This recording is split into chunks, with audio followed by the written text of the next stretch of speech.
তো বন্ধুরা, তোমরা সবাই কেমন আছো? আশা করি সবাই ভালো আছো। তো এখন আমি রিভিউ করব ইন্সপেক্টর জেন্ডের ট্রেলার নিয়ে। তো ট্রেলারটা কালকে নেটফ্লিক্সে রিলিজ করে দেওয়া হয়েছিল, তো কালকে আমি দেখছি।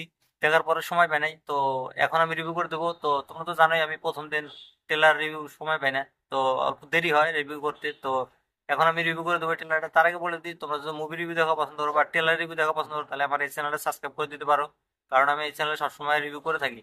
তার আগে বলে দিই এই মুভিতে কে কে কাজ করতেছে। তো এই মুভিতে প্রথমে হলো বলি যে সৌরভ, জিমশর জিমশর নামের একজন ব্যক্তি, আর হলো মনোজ বাজপেয়ী একটা বহুত ভালো একটা, সে বহুত ভালো মুভিতে কাজ করছে, সে ভিলেন চরিত্র খুব ভালোভাবে করে। তো তার এই মুভিতে কি চরিত্র আছে সেটা তোমাদেরকে বলবো। তো মুভির কাহিনী বা টেলারের কথা যদি বলি, এই মুভির কাহিনীটা কেমন হবে সেটা আলোচনা করি তোমাদের সাথে। তো এই মুভির টেলারে প্রথমে দেখায় যে একটা মোস্ট ওয়ান্টেড ক্রিমিনাল, সে জেল থেকে পালিয়ে যায়, তার নাম হলো কাল ভোসরাস।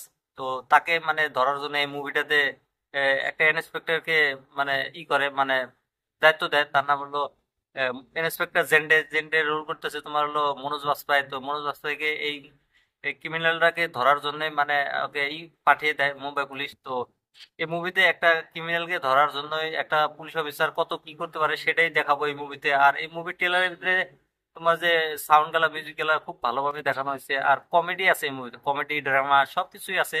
তো এই মুভির যে ট্রেলারের ভিতরে যে রোল করছে মনোজ বাজপেয়ী, অ্যাক্টিং গুলা খুব সুন্দর হয়েছে, আর এই ট্রেলারটা খুব সুন্দরভাবে কাট করছে। তো ভালো লাগছে এই ট্রেলারটা। তোমরা যদি এই ট্রেলারটা এখনো দেখো না, তোমরা যা দেখতে পারো। আর এই মুভিটা তোমার 5 সেপ্টেম্বরে নেটফ্লিক্সে রিলিজ করে দেওয়া হবে। এই মুভিটা হলে আসবে না, ডাইরেক্ট নেটফ্লিক্সে তোমরা ডাইরেক্ট দেখতে পারবে। তো এই ট্রেলারটা সব মিলিয়ে আহ, খুব সুন্দর একটা ট্রেলার। তোমরা যদি দেখতে চাও দেখতে পারো, আর এরকম রিভিউ দেওয়ার জন্য আমার এই চ্যানেলটা সাবস্ক্রাইব করে দিতে পারো, কারণ আমি চ্যানেলে সবসময় আপলোড করে থাকি।